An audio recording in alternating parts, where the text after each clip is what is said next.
अस्सलाम वालेकुम listening viewers उम्मीद है आप सब लोग ठीक ठाक होंगे।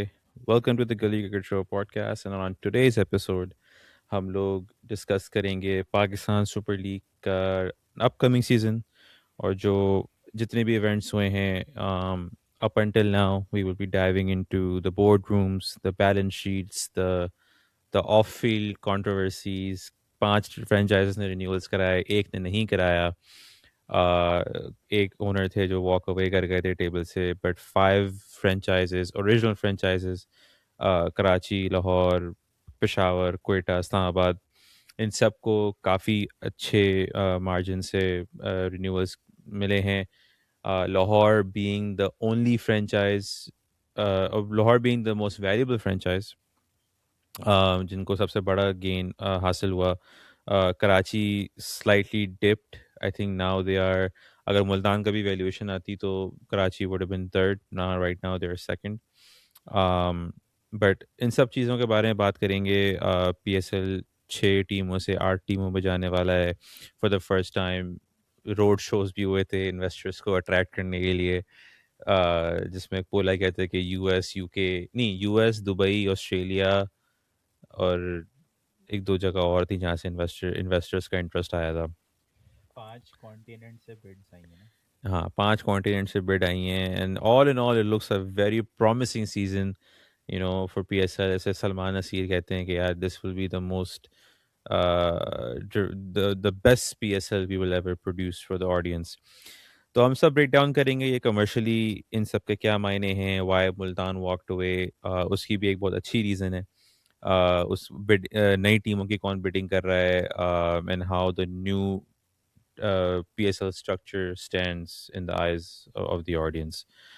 तो अगर आप चैनल पे नए हैं तो please like and subscribe, share thoughts in the comments below. तो कहाँ से स्टार्ट करें? अली तरीन के उससे स्टार्ट करते हैं, ठीक है। तो अली तरीन ने अपने स्टेटमेंट्स दिए थे, पिछले साल से वो देते आ रहे थे कि यार PSL फारेग है, मैनेजमेंट फारेग है, कोई थॉट प्रोसेस नहीं है, मतलब कुछ ना सर ना पैर, जो समझ में आता है करवा लेते हैं। कहीं को कभी तो कोयटा में ड्राफ्ट करने की बात हो रही थी तो कोयटा में नहीं हुई, तो इस्लामाबाद में ड्राफ्ट हुई तो वो ढंग से नहीं हो पाई। 8 घंटे की ड्राफ्ट हुई, हम भी कवर कर रहे थे, हम भी ख्वार हुए ड्राफ्ट के लिए, लाहौर में वो भी। तो excuse me.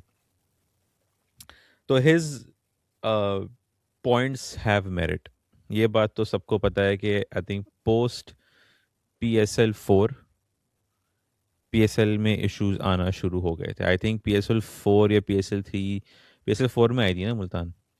PSL 4 was the only season, वो लास्ट सीजन है जहाँ पे काफ़ी कंपेरेटिव। 3 में आई थी। 3 में आई थी और PSL 4 में ये आ गया था, अली तरीन आ गया था। PSL 4 में AB डिविलियर्स भी आए थे। कहने का मकसद ये है कि PSL 4 was probably the most decorated season of the PSL। PSL 5 में कोविड आ गया, 6 में मसला हुआ, 7 में भी आपकी मैनेजमेंट चेंज होती रही, 8 में मैनेजमेंट चेंज होती रही, तो after that there was a lot of turbulence. But coming back to the Ali Tareen point कि आपका एक, उनका जो एक फ्रस्ट्रेशन है दैट हैज़ मेरिट। अभी वो पोस्ट कर रहे थे कि वो चाय बिस्किट खाने पहुंचे हुए हैं, जिन्होंने फेमसली उन्होंने अपनी अपॉलॉजी वीडियो में, sarcastic अपॉलॉजी वीडियो में बोला था। But overall we will come to the valuations, but अगर अली तरीन का सिर्फ पॉइंट देखें, what do you have to say about that? अस्सलाम लिसनर्स एंड व्यूअर्स। ये देखिए, वो जो कंप्लेंट जितनी भी हमने सुनी थी ना उनकी तरफ से, जो जो उन्होंने इनसाइड स्टोरीज रिवील की थी, या जो उन्होंने शेयर की पब्लिक के साथ, that was very embarrassing from the PSL management point of view. और ठीक है कि आप उस पर ये क्रिटिसाइज बिल्कुल कर सकते हैं कि he should not have done it, he should have acted like a mature person, कि जहाँ पर आप but behind the scene, technically वो कह रहे थे कि मैंने बिहाइंड द सीन्स बात की है ये। right, but वही वाली बात बट है कि आप, if that's how is able to grab attention. I think वो जो प्रॉब्लम जो सबसे ज़्यादा क्रिएट हुई है ना, जो जो जिसकी वजह से ही ended up losing Multan, is because के वो जो उन्होंने डिटेल्स शेयर की हैं, जो इनसाइड स्टोरीज शेयर की हैं, that became a troll material. और फिर जब आप किसी के लिए ट्रोल मटेरियल बन जाते हैं तो देन वो फिर उस, क्योंकि आपने चीज़ें तो फिक्स करनी ही नहीं है, like we talked about million times in discussing Pakistan cricket के पीसीबी ही पीएसएल चला रहा है, कोई न्यू मैनेजमेंट नहीं है। वही लोग जो जो पीसीबी में नाकारा होते हैं वो पीएसएल में आके बैठ जाते हैं। और हमने ये मुताद्दिद बार देखा है। Salman Naseer was once part of PCB structure and now he is running all of a sudden PSL, right? तो वो कोई इनकी ये नहीं है कि वो पीएसएल में इसलिए चले गए कि he is a very qualified person, उनको वहाँ पे भेजा गया है ताकि उनकी सीट पक्की रहे। ठीक है, तो दैट्स ऑल हिज क्रेडिबिलिटी है। सरकारी नौकरी है ना। राइट, अभी उस्मान वाला का भी नाम हम सुनने को हमें मिल जाएगा इन एनी कैपेसिटी। वो अभी फारिग हुए हुए हैं फ्रॉम डायरेक्टर इंटरनेशनल नहीं नहीं, क्रिकेट। वो रीइंस्टेट हो गए हैं। हाँ, मैं वही कह रहा हूँ ना, ये लोग सारे के सारे रिसाइकल्ड होके जो है वो नई पैकेजिंग के साथ आते हैं।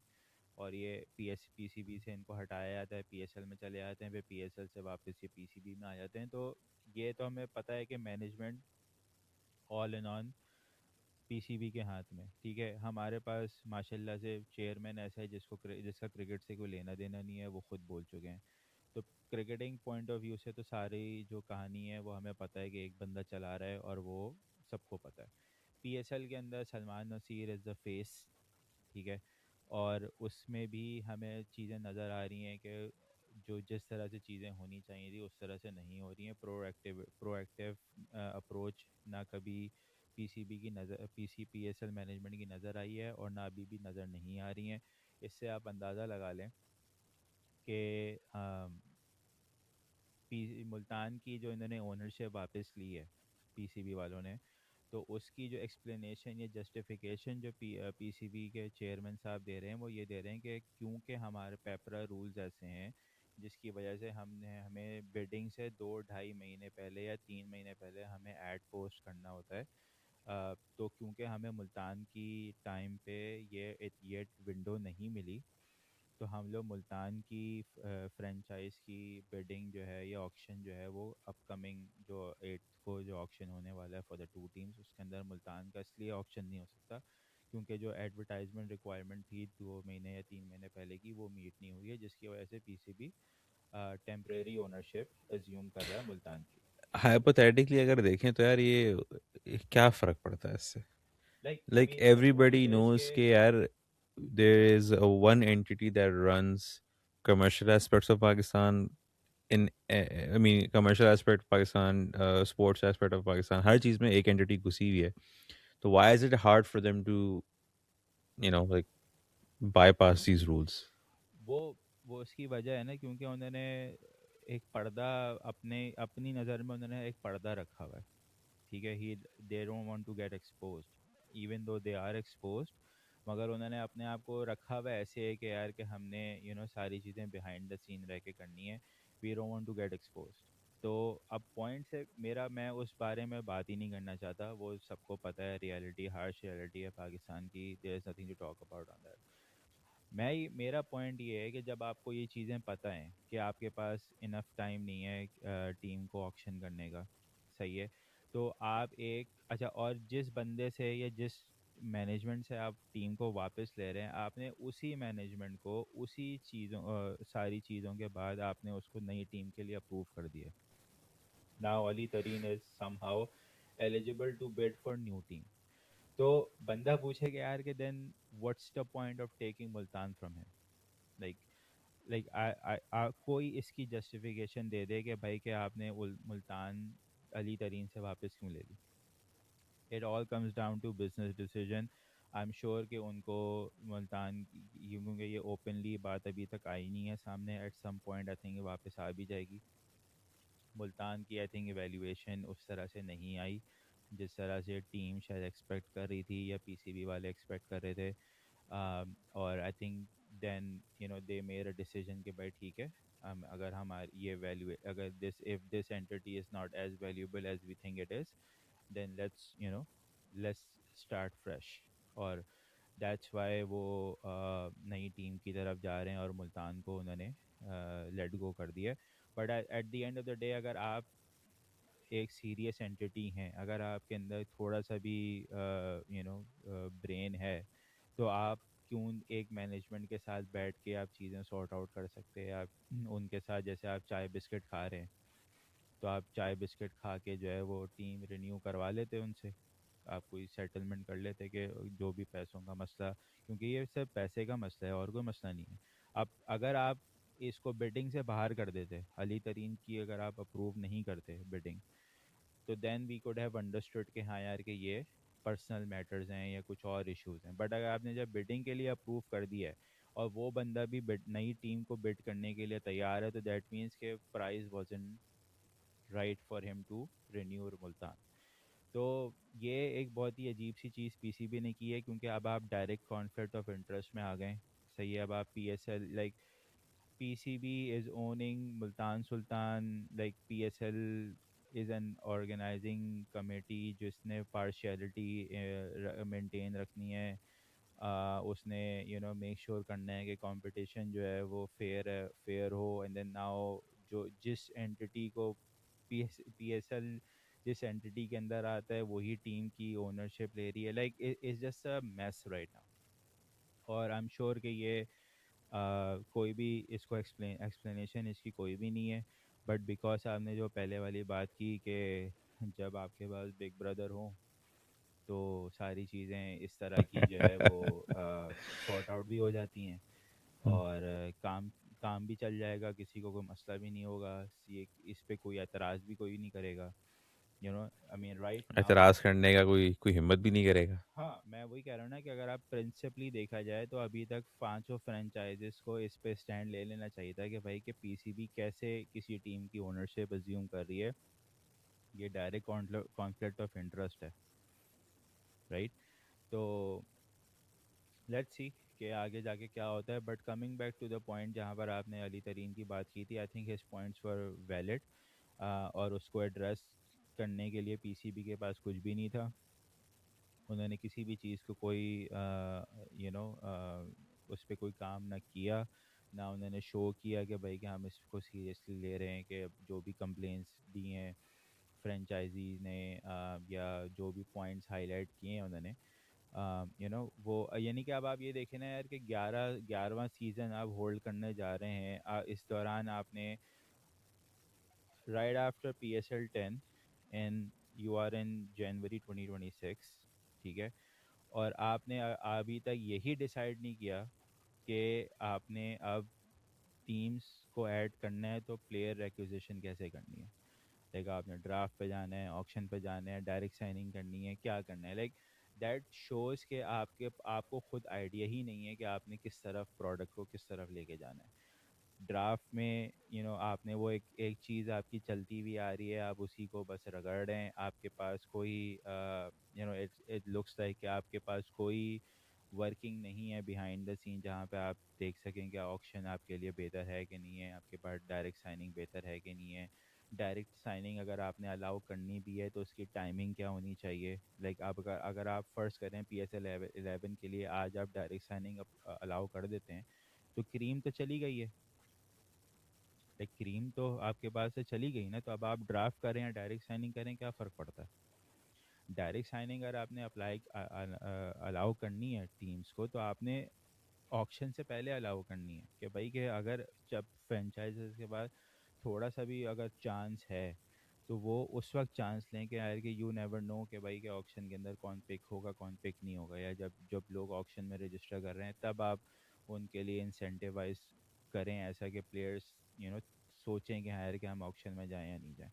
तो अब तो सारी क्रीम तो उड़ गई है। अब जो आपके पास जो प्लेयर्स बचे हैं, अब it's all come down to के यार कि वो काउंटी साइन करते हैं कि नहीं करते, राइट।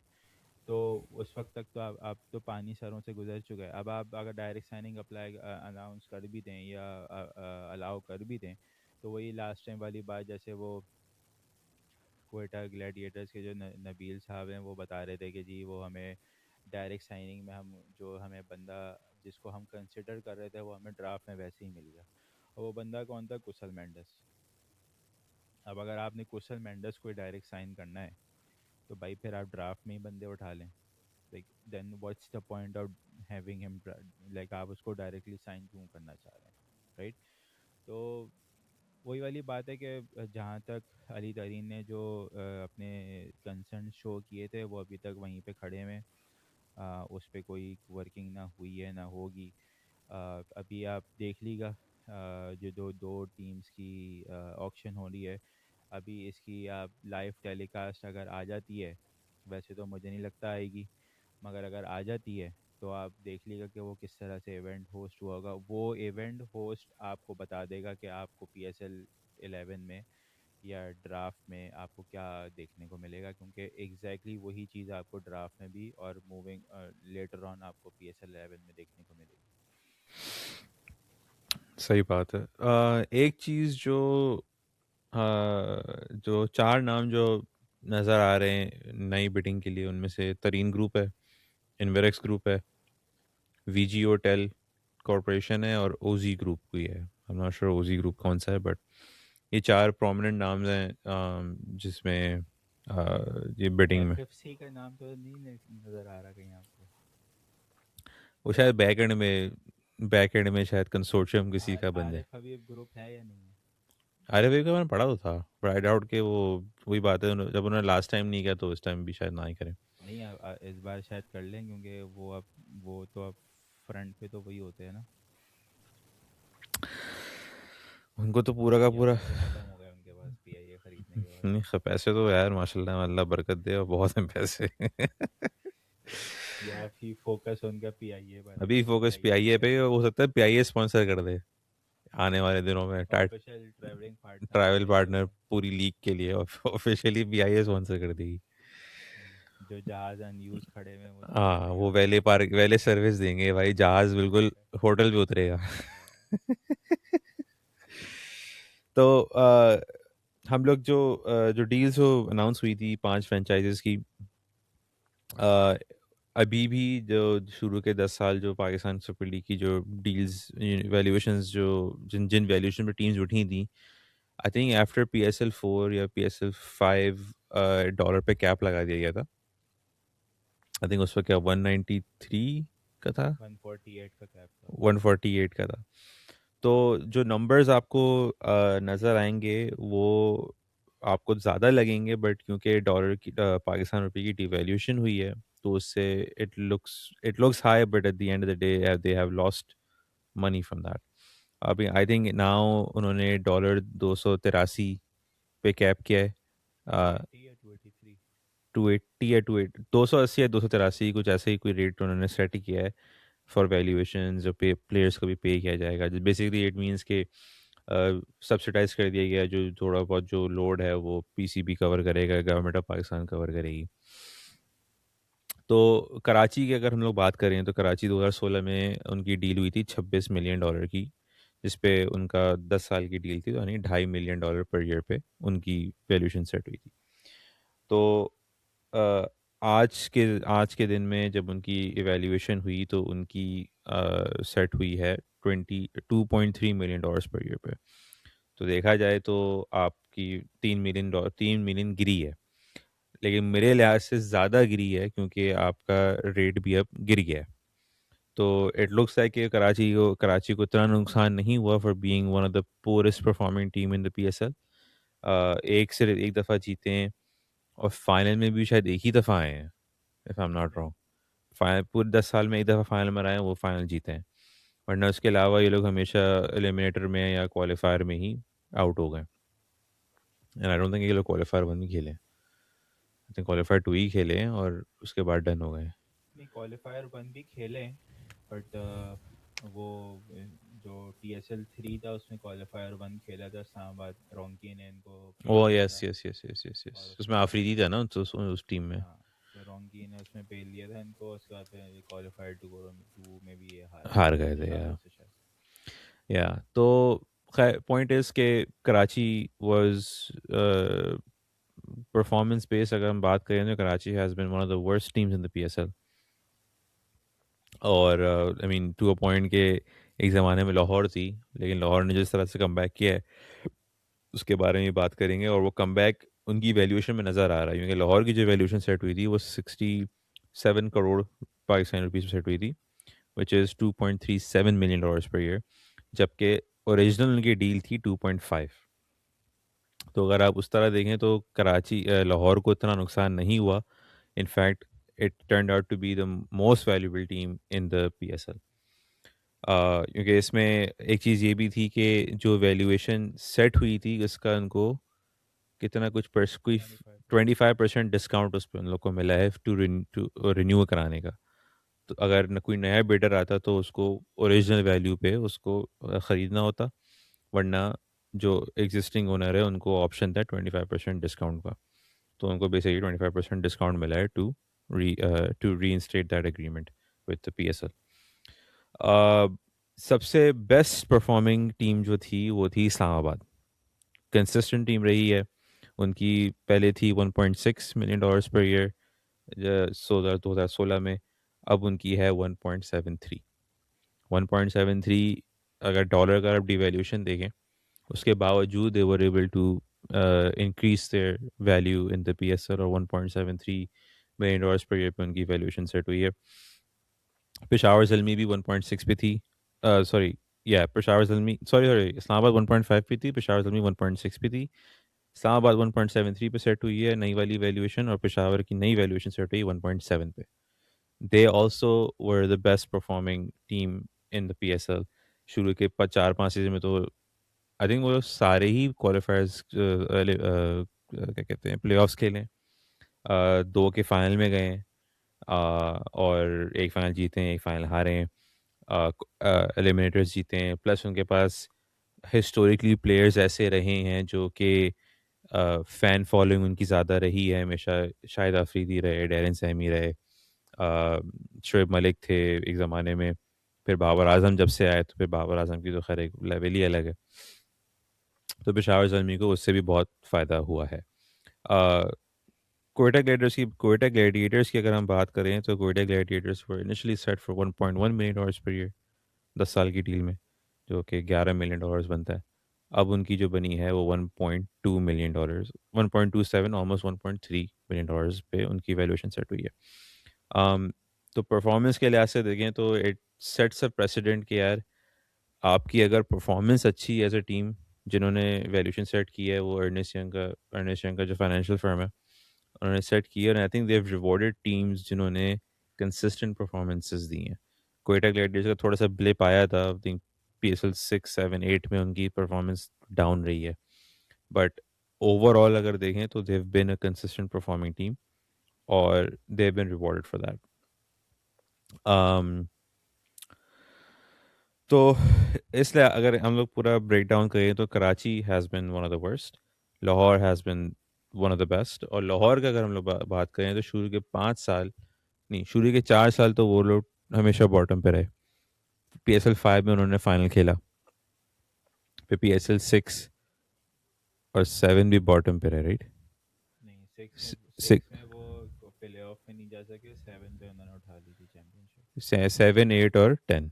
10। 7, 8 और 10 उन्होंने उठाई। तो basically PSL 5 onwards have been a very consistent performing team, और उसमें थिंक टैंक को भी क्रेडिट जाता है। बट अगर हम लाहौर की अगर हम बात करें, तो they sort of stuck with their players. शुरू में वो प्लेयर्स परफॉर्म नहीं कर रहे थे, फ़खर जमान थे, शाहीन अफरीदी थे, but over the years they've sort of come through the ranks, और फिर उनकी परफॉर्मेंसेस उनकी बेसिकली एक कोर बन गया, और उसी कोर के अराउंड उन्होंने टीम्स बनाना शुरू की, और वो उनके लिए फ़ायदेमंद प्रूव हुई। राइट। आई थिंक मेरे हिसाब से हमें इंडिविजुअल टीम्स को तो एक सेपरेट डिटेल डिस्कशन करना चाहिए कि हम कि इनका ये पास्ट डेकेड जो PSL का गुजरा है वो कैसा रहा है। बट मोटा मोटा जो इस वैल्यूएशन में जो फैक्टर्स रहे हैं, आई थिंक एक तो टीम परफॉर्मेंसेस काफ़ी उसने प्ले किया है। स्पेशली जो लास्ट 4 साल जो लाहौर के रहे हैं, दे हैव बिन आउटस्टैंडिंग। उसमें से पिछले 4 सालों में से 3 दफ़ा उन्होंने चैम्पियनशिप उठाई है। एक साल उनका बस बीच में गंदा गया जिसमें वो प्ले ऑफ नहीं खेले PSL 9 में। बट ओवरऑल उनकी टीम भी बहुत अच्छी बन गई थी। एंड आई थिंक उस ऑन टॉप ऑफ दैट जो उन्होंने अपना एक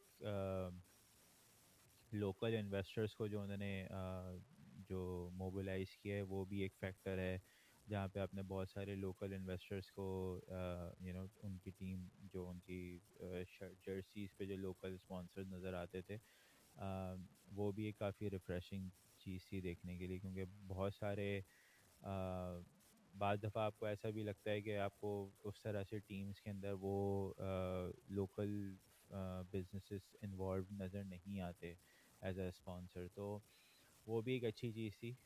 बट आई थिंक परफॉर्मेंसेस और फिर जो फ़ैन फॉलोइंग लाहौर की बड़ी है after winning championship, that also played a huge role. उसके बाद लाहौर ने एज अ ब्रांड जिस तरह से अपने आप में इन्वेस्ट किया, लाइक जो उन्होंने पीडीबी प्रोग्राम में जो काफ़ी इन्वेस्टमेंट की, शहर शहर जाके फिर टैलेंट वहाँ से ग्रूम रिक्रूट करना, उनको ग्रूम करना, उनको ग्लोबल स्टेज पे लेकर आना। फिर I think at at one point उन्होंने अपना एक इंटरनेशनल लीग्स में भी अपनी टीम को भेजना T10 के अंदर, और वो ग्लोबल जो एक सुपर लीग थी या क्या था उसके अंदर अपनी टीम को भेजना, अफ्रीका में कोई जो भी टूर्नामेंट हो उसके अंदर अपनी टीम की रिप्रेजेंटेशन कराना। तो उस तरह से उन्होंने एक ग्लोबल रीच भी उन्होंने अपने ब्रांड को दी, लोकल रीच भी उनके उनके ब्रांड को मिली, बाय विनिंग चैम्पियनशिप। तो ओवरऑल उन्होंने एक काफ़ी उसको एज अ बिजनेस एंटिटी उन्होंने काफ़ी अच्छा रन किया है। एंड आई होप कि ये ट्रेंड जो है वो आगे भी कंटिन्यू रहा है और PSL 11 ऑनवर्ड्स वो इसी तरह से अपने ब्रांड को ग्रो करते रहें। बट उनकी इन्वेस्टमेंट, उनकी एनर्जी, उनका पैशन नज़र आ रहा है कि उन्होंने काफ़ी ज़्यादा लाहौर के ब्रांड को ओन किया है और अपने जो लोकल क्राउड है उसको अपने साथ इन्वॉल्व किया है। अनलाइक कराची के, वो अपने लोकल क्राउड उस तरह से इन्वॉल्व नहीं कर पाया अपने ब्रांड के साथ। और कभी भी आपको कराची की टीम जैसी भी वो पिक करते थे, कभी भी आपको लोकल फैंस जो हैं वो उस तरह से कराची को सपोर्ट करते हुए नज़र नहीं आते थे। समहाउ वही डिस्कनेक्ट हमने देखा। बट लेट्स सी कि वो आगे जाके अब कैसा रहता है।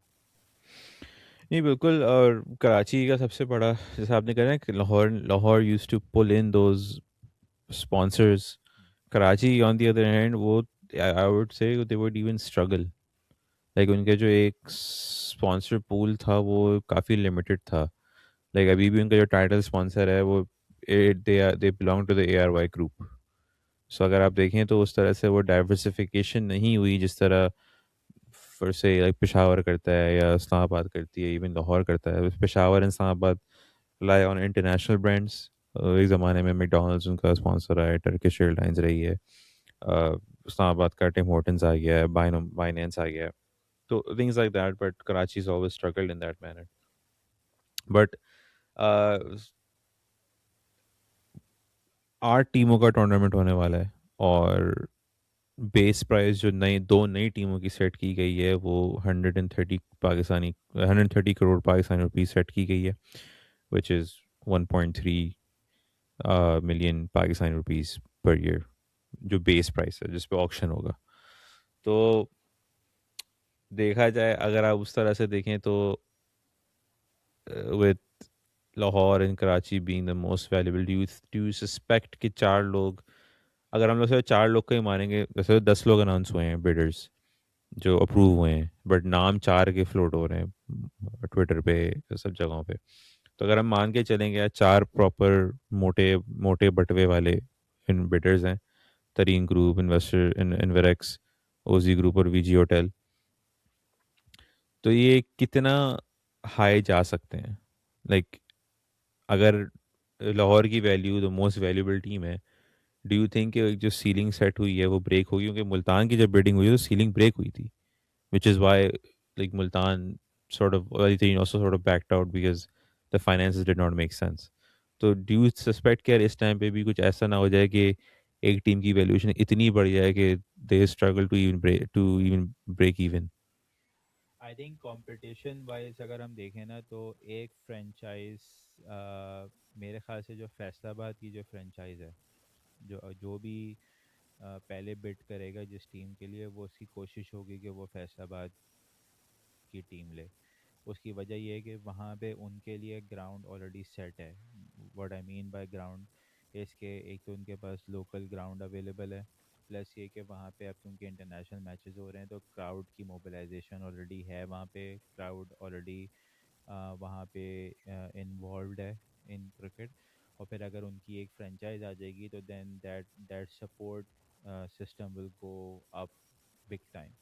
तो मेरे ख्याल से फैसलाबाद एक ऐसी फ्रेंचाइज हो सकती है कि जो इनकी सीलिंग ब्रेक कर दे, क्योंकि वहाँ पे मैचेस भी इस बार होने, क्योंकि वो ग्राउंड ऑलरेडी ऐड हो रहा है इस बार, तो होम टीम को मैचेस मिलेंगे अपने वहाँ पे, प्लस ये कि नई टीम होगी तो चार्म ज़्यादा है, इंटरेस्ट ज़्यादा होगा, तो फ़ैन फॉलोइंग ज़्यादा हो सकती है अगर कोई बड़े नाम वहाँ पे आ जाते हैं। तो आई थिंक वो एक एक टीम मुझे लग रहा है जो ब्रेक कर सकती है।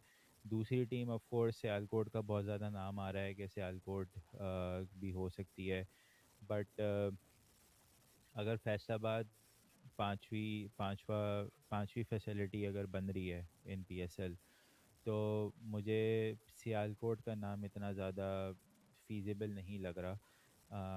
उस क्योंकि आई थिंक जो प्रोसेस है वो यही है कि पहले लोग टीम्स पे बिड करेंगे एंड देन उसके बाद वो अपना नाम पिक करेंगे, कि जब वो उनको टीम मिल जाएगी तो then they will go for कि भाई हमें किस नाम के साथ जाना है।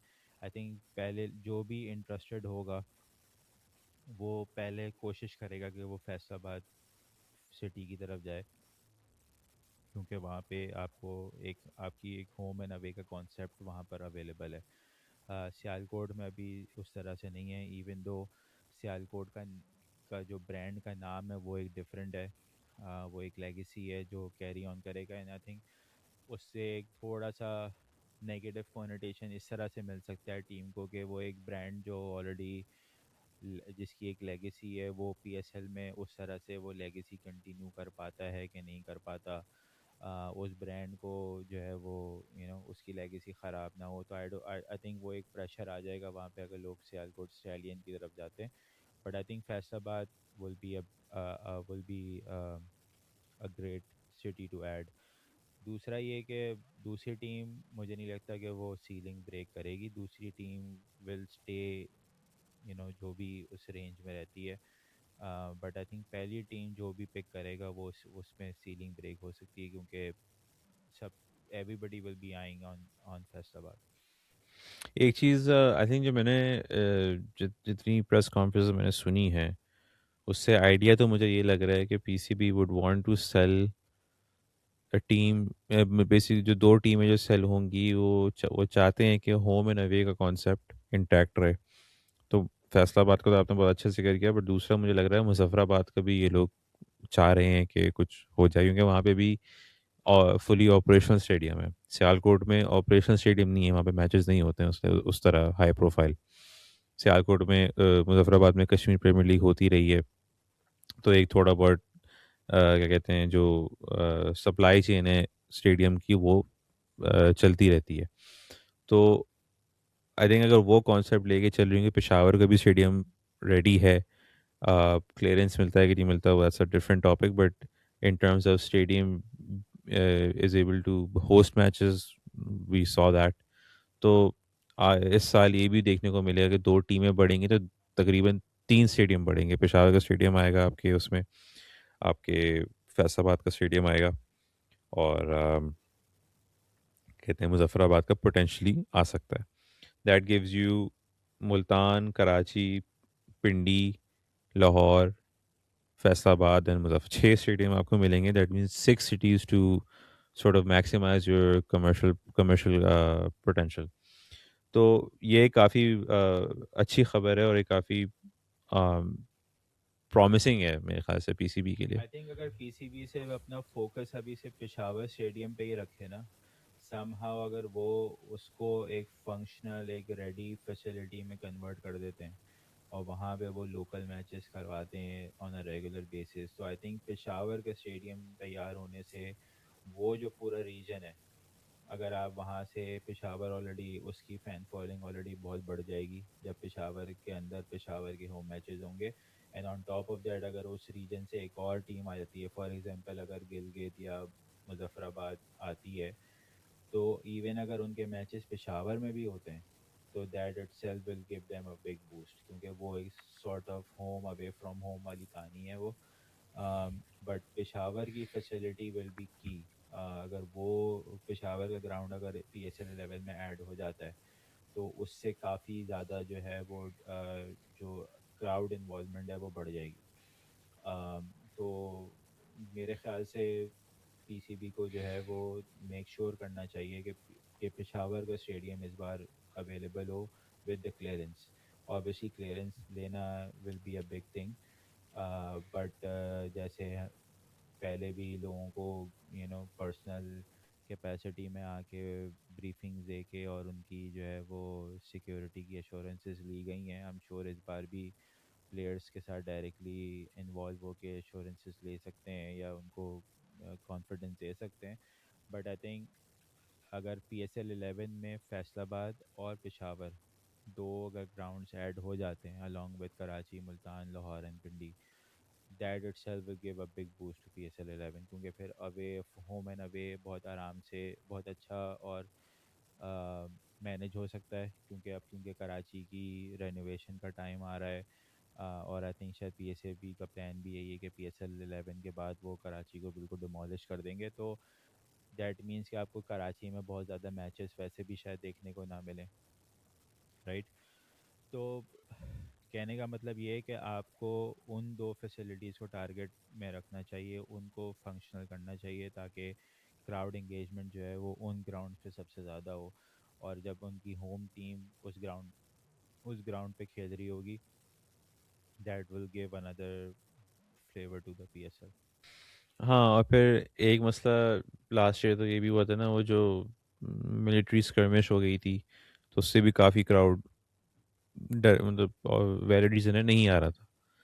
तो उसके बाद भी कमर्शियली देखा जाए तो काफ़ी नुकसान हुआ। मुल्तान का पूरा एक होम गेम रिस्केड्यूल हो गया। थिंक कराची में हुआ था, कहाँ हुआ था नॉट श्योर, बट वो पूरा का पूरा गेम उन्होंने रिस्केड्यूल करवाया था to a different venue.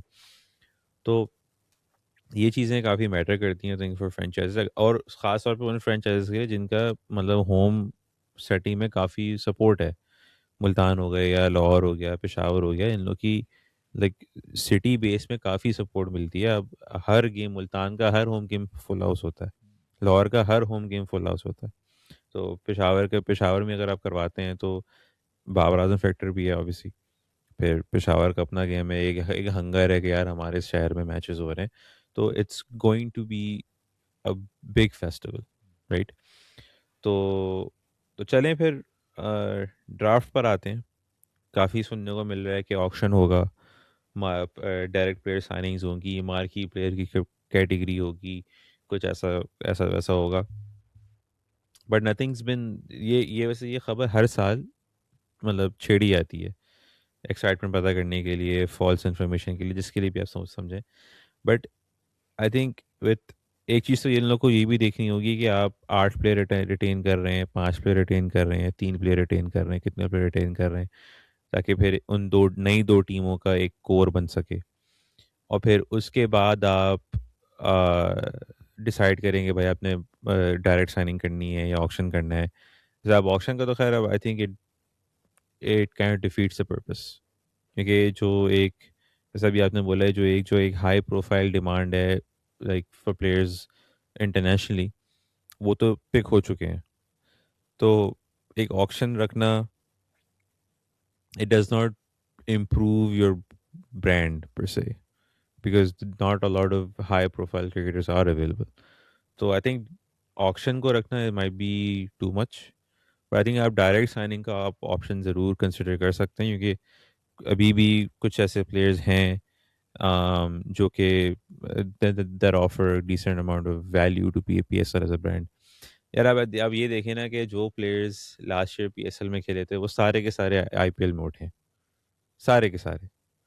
Mitch oven उठा, टिम साइफर्ट उठा, अकील हुसैन उठा, और भी कुछ प्लेयर्स का नाम मुझे याद। जेसन होल्डर उठा, जेसन एडम होल्डर उठ मिल गया, उठा। एडम मिल उठा। एडम मिल तो 2-3 ही गेम खेला था। आई थिंक उसकी परफॉर्म पाकिस्तान में तो खैर इंटरनेशनल बॉर्डर की फिर परफॉर्मेंस, इंजर्ड हो गया था। वो बाहर भी हो गया था यार। तो लूक वुड उठा। लूक वुड था, यार एक और था, मैकडर्मिट उठा है? नहीं। मैकडर्मिट नहीं उठा। तो these players who've played in PSL are a big regular part of IPL now, और हम लोग कहते हैं कि यार रिटायर्ड प्लेयर्स की लीग है वगैरह फलाना, तो ये रिटायर्ड प्लेयर्स वहाँ जा रहे हैं। बट खैर, तो प्लेयर ऑक्शन की अगर हम बात करें तो मोइन अली का स्टेटमेंट आया कि भाई हम अवेलेबल हैं, फैफ डू प्लेसी का स्टेटमेंट आया कि हम अवेलेबल हैं, और भी प्लेयर्स का आ सकता है, जैसे ग्लेन मैक्सवेल हैं जिन्होंने आईपीएल में नहीं डाला। तो डायरेक्ट साइनिंग्स वर्सेस ऑक्शन, क्या अप्रोच होनी चाहिए? क्योंकि आपको ये भी मैंने सुना था कि शायद पीसीबी, आप ही ने बोला था कि पीसीबी ने प्रॉमिसेस दिए हैं कि वो प्लेयर ऑक्शन के, प्लेयर सिलेक्शन के जो वेजेस हैं उनमें भी कंट्रीब्यूशन देगा, 500 500K तक का। तो उसमें आप what do you think, what's the right approach? Auction, direct signing, marquee category, what do you देखिए, थिंक? अगर हम PSL 11 की बात करें ना, तो ऑक्शन तो अब there is no point of doing an auction, ठीक है। और पहली बात ये भी है कि आपको ऑक्शन की एज सच ज़रूरत है भी नहीं। उसकी वजह ये है कि आपके पास एक तो पूल उस तरह का आएगा नहीं ऑक्शन में भी। देखिए, टाइमिंग मैटर करती है बहुत ज़्यादा।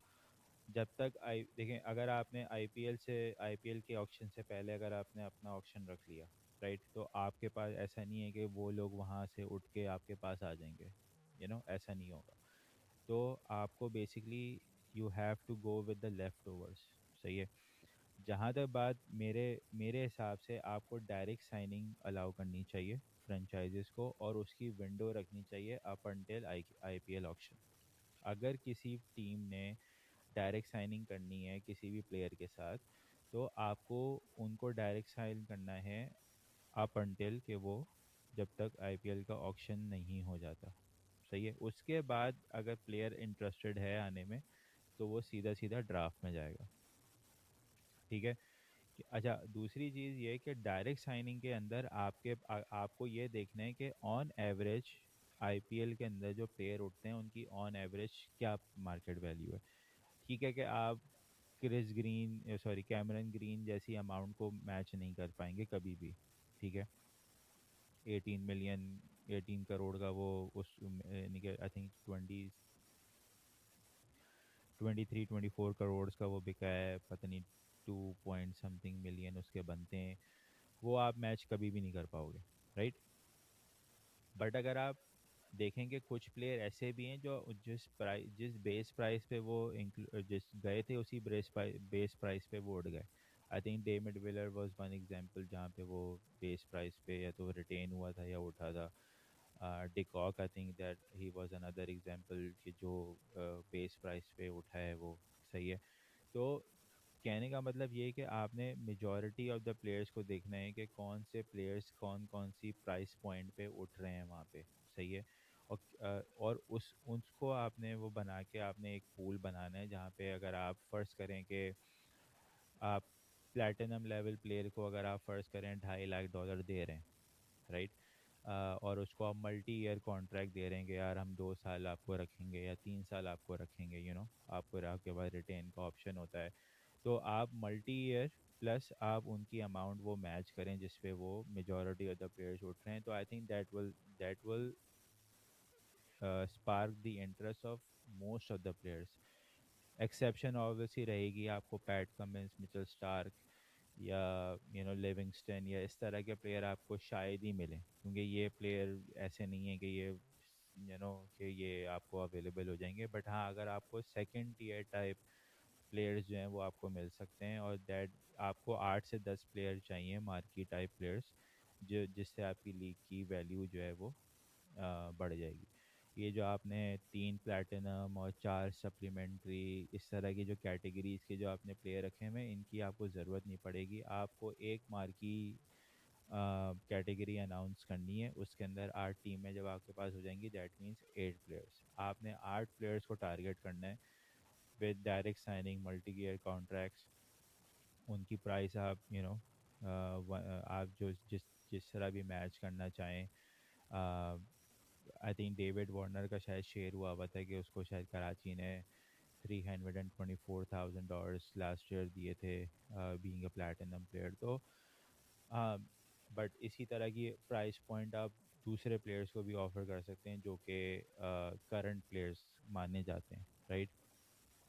तो वो चीज़ मेरे ख्याल से ज़्यादा अफेक्टिव है कि आप उनको एक चार्म ये रखेंगे भाई, के बजाय वो अपने आप को ऑक्शन में डाल के चेक करें कि उनको कोई उठाता है कि नहीं, वही प्राइस उनको डायरेक्ट साइनिंग में आपको मिल जाए, ताकि उनको यहाँ पे खेलने का भी मौका मिले। They are not warming the bench in most cases, और उनको खेलने का भी मौका मिले, सब कॉन्टिनेंट का एक्सपीरियंस मिलेगा।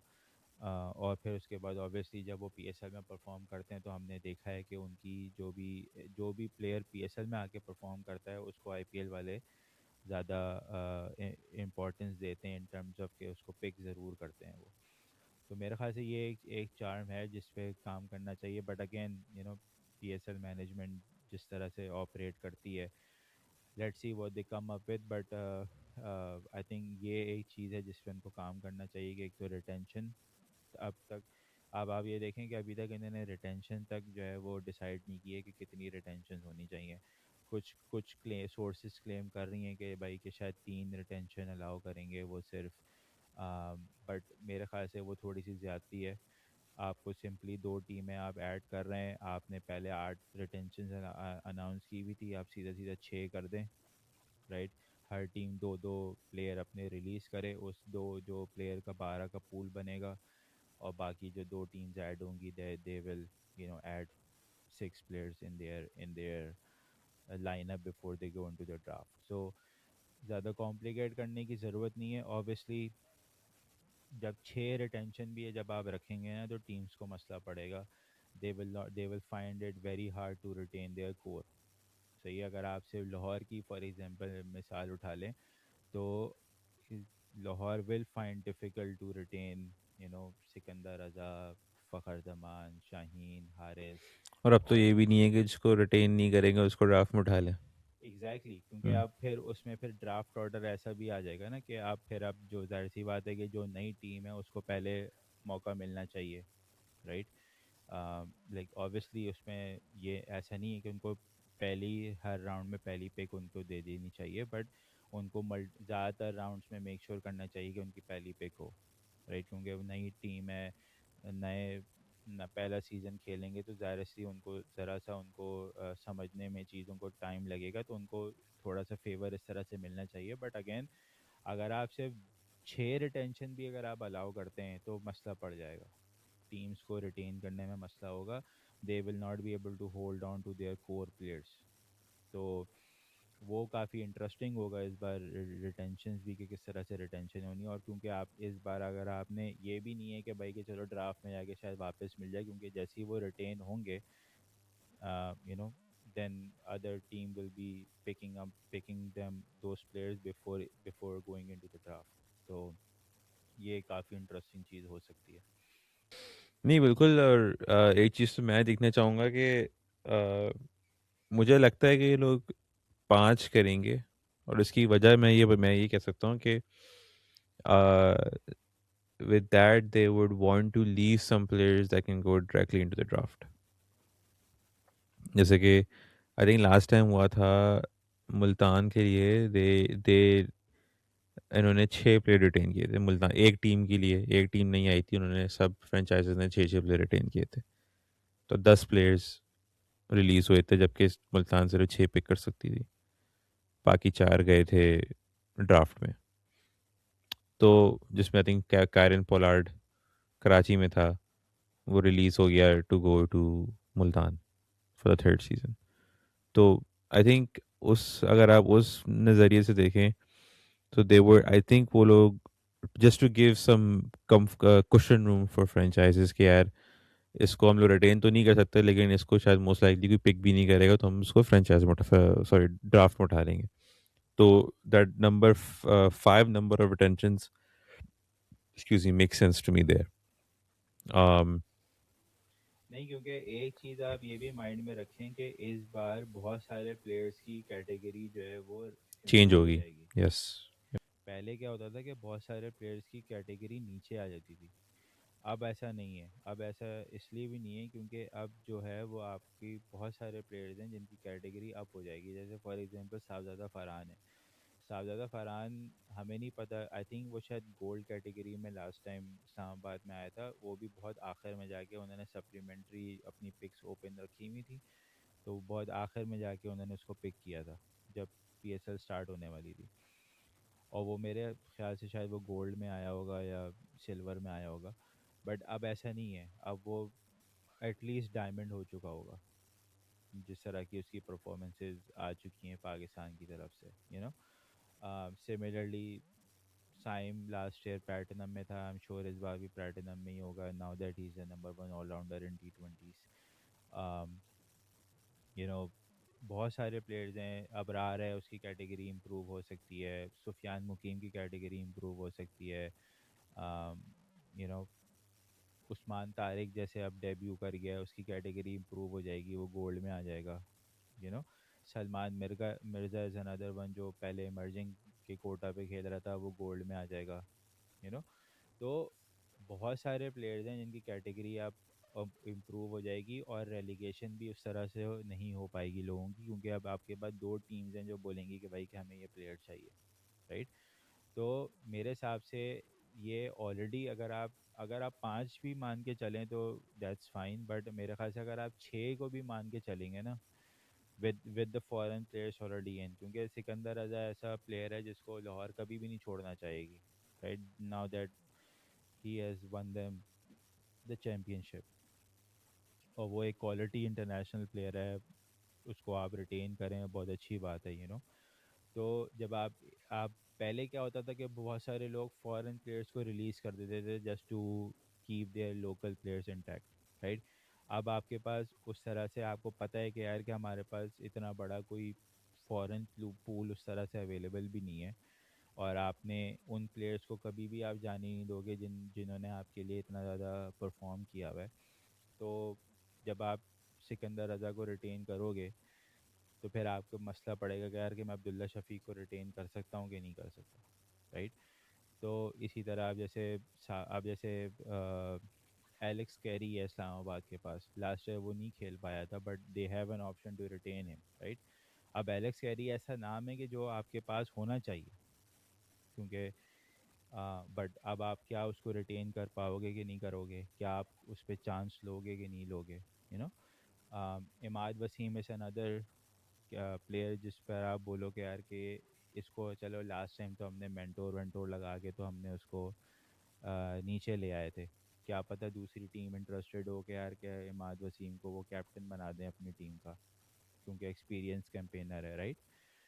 तो वो काफ़ी चीज़ें उस तरह से इंटरेस्टिंग हो सकती हैं, तो मैं कहता हूँ अगर आप छः भी अनाउंस करते हैं, and I think that's how it should be, ताकि बहुत सारी फ्रेंचाइजेस को बहुत ज़्यादा हिट ना लगे, उनको इतना हो कि हाँ यार ठीक है, अब हमने दो एक्स्ट्रा प्लेयर रिलीज़ करने, बट हम फिर भी छः का या ग्रुप एक ऐसा है कि वो इंटैक्ट रख सकते हैं, that itself was will going to be a very interesting time, के जिस तरह से वो अपनी टीम को शेप अप करते हैं, और फिर नई टीम्स उसमें से कैसे अपने प्लेयर्स को पिक करती है, ये चीज़ें काफ़ी इंटरेस्टिंग होंगी देखना।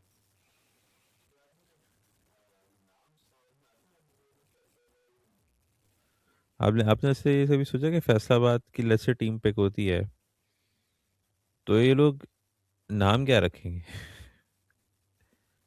क्रिएटिविटी अगर आप देखें तो फैसलाबाद की टीम के लिए, क्योंकि पेशावर है, बहुत ही ट्रेडिशन से नाम रखा, लाहौर है, बहुत ही ट्रेडिशन से नाम रखा, कराची कोयटा और इस्लामाबाद में थोड़ा सा इंटरनेशनल अपील के लिए डिफरेंट सा नाम सोचा, मुल्तान ने एक सुल्तानों का शहर है वो एक नाम रखा। तो फैसलाबाद में ऐसा क्या, अगर लेट्स से अगर वो let's say they try to name themselves to appeal with the local public, वो ऐसे क्या नाम रख सकते आई मीन फैसलाबाद में टेक्सटाइल इंडस्ट्री बहुत मशहूर है, हैं? तो एक ज़माने में थी, आई डोंट नो अब भी है कि नहीं है, बट एक ज़माने में टेक्सटाइल इंडस्ट्री बहुत मशहूर थी वहाँ पे। बट अगर आप क्रिकेटिंग पॉइंट ऑफ व्यू से देखें तो Faisalabad wolf was a big name, hmm. जिसने ABN एम्ब्रो T20 काफ़ी खेला हुआ है और काफ़ी परफॉर्म भी किया हुआ है, तो अगर तो आप फैसलाबाद वुल्फ्स को भी लेके चलेंगे तो I think that won't be a bad name, या उसी तरह का कोई आप मिलता जुलता नाम ढूंढ लें, या I think Yeah, Faisalabad Wolves will be a good name. मगर आई मीन ऑब्वियसली वहाँ के, क्योंकि हम वहाँ के लोकल नहीं है तो हमें उस तरह से आइडिया नहीं है कि वहाँ पे लोकल किस तरह से क्या हो सकता है लिंग्विस्टिकली, यू नो, क्या ऐसी वहाँ पे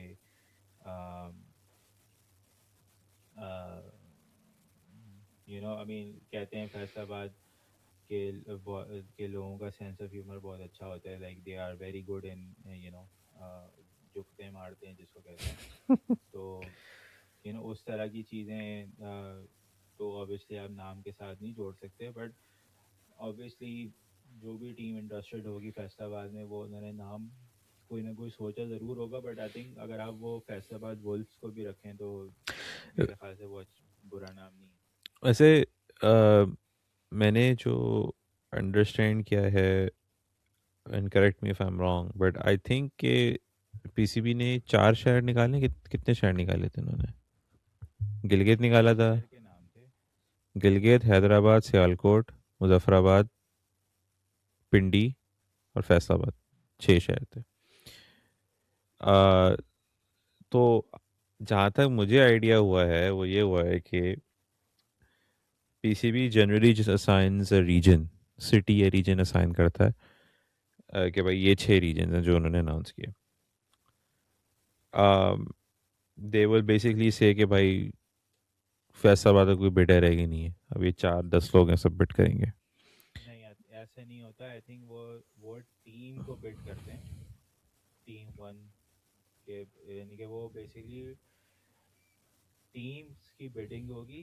टीम स्लॉट की बिडिंग होगी। स्लॉट की बिडिंग होगी। जैसे जब वो जो भी ग्रुप वो स्लॉट जीतेगा, उसके बाद they have an option to pick any team out of 6। Okay.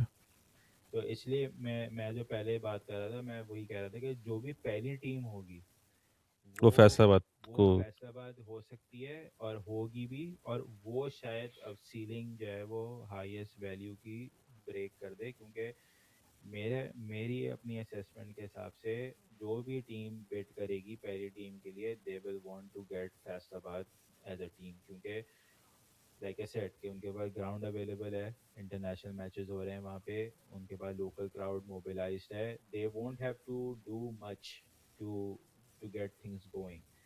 और फैसलाबाद क्योंकि एक वेन्यू ऑलरेडी ऐड हो रहा है, अनाउंस हो चुका है, तो इंटरेस्ट और भी ज़्यादा होगा कि यार हमें लोकल गेम्स मिलेंगे। तो आई थिंक वो जो भी पहली टीम जिसको भी मिलेगी, they should and they must go with Faisalabad, और उनको एक बना बनाया, जिसे कहते हैं ना, the ground work is already done for them. उनको बस आके they just have to hit the ground running, और वहाँ पर आके थोड़ा सा अपनी अपनी विजिबिलिटी शो करनी है, एंड पीपल विल बी और जो सीलिंग की आप बात कर रहे हैं, that's basically they paying a premium right. For the ground work right, already being क्योंकि डन। जो इंटरेस्ट लेवल फैसलाबाद का होगा, इसीलिए मैं कह रहा हूँ कि ठीक है कि सियालकोट की एक लेगेसी ज़रूर है, लोग चाहेंगे कि सियालकोट आए, बट जो इंटरेस्ट फैसलाबाद का है वो इंटरेस्ट उस तरह से सियालकोट का शायद ना हो, एटलीस्ट जब तक वहाँ पे मैचेस नहीं जाते, जब तक वो वहाँ का ग्राउंड अप एंड रनिंग नहीं होता। इसलिए मेरे मेरे हिसाब से फैसलाबाद एंड इधर गिलगित और Muzaffarabad are the two teams. एक उस रीजन से एक टीम और इसलिए भी ऐड होनी चाहिए क्योंकि सारा लोकल टैलेंट आपका वहाँ से आ रहा है। वहाँ से आता है। ठीक है, ज़्यादातर लोकल टैलेंट आपका वहाँ से आ रहा है, और वहाँ पे इंटरेस्ट बहुत ज़्यादा है। और फिर आप कनेक्शन अगर जोड़ें तो आपको अगर पेशावर की फैसिलिटी मिल जाती है, जिसमें से दो टीम्स जो हैं वो शेयर कर रही हैं, पेशावर और लेट्स से मुजफ्फराबाद, राइट। तो आप इंटरेस्ट फिर आप विजुलाइज करेंगे कितना बढ़ जाएगा, यू नो। फिर पेशावर जो जो सारा लोड जो पिंडी स्टेडियम में होता था, वो फिर पिंडी स्टेडियम का लोड जो है वो ज़्यादातर पेशावर स्टेडियम की तरफ मूव कर आएगा, एंड देन पिंडी की तरफ दूसरा क्राउड आएगा, राइट। तो मोबिलाइजेशन काफ़ी हो जाएगी लोगों की उस तरह से। हम्म। मुझे ऐसा लग रहा था कि लोग शायद पर रीजन बाय रीजन, क्योंकि रीजन की जो मार्केट होती है या जो जितना पोटेंशियल होता है वो भी शायद फैक्टर हो। आई थिंक शायद पहले ये ज़रूर हुआ था जब पहली बार बिडिंग हुई थी तब ये ज़रूर हुआ था कि अब हम कराची की बिडिंग कर रहे हैं, लाहौर की कर रहे हैं, इस तरह। बट आई थिंक अब उन्होंने टीम की स्लॉट्स में कर बिडिंग कर दिया। रहे हैं, स्लॉट्स की bidding, and then they will have the option of picking that. I think Multan के टाइम पे भी शायद ऐसे ही हुआ था कि दे एक स्लॉट था बस। दे बिड फॉर द स्लॉट, और फिर उस स्लॉट ने पिक किया था कि जी कि हमें मुल्तान चाहिए। सही। तो चलें हम लोग आज का सेशन रैप अप करते हैं। हम लोग अ, और भी सेशंस करेंगे to sort of dive into the details of each team. जैसे हम बेसिकली शायद इस साल हम थोड़ा चेंज करें, बट यूजुअली हम लोग स्क्वाड प्रीव्यू या टीम प्रीव्यू जैसे कहते हैं हम लोग वो करते हैं, तो हम लोग इंशाल्लाह वो भी निकालेंगे। बट अब तक के लिए इतना ही। इंशाल्लाह नेक्स्ट टाइम मुलाकात होती है। अल्लाह हाफ़िज़।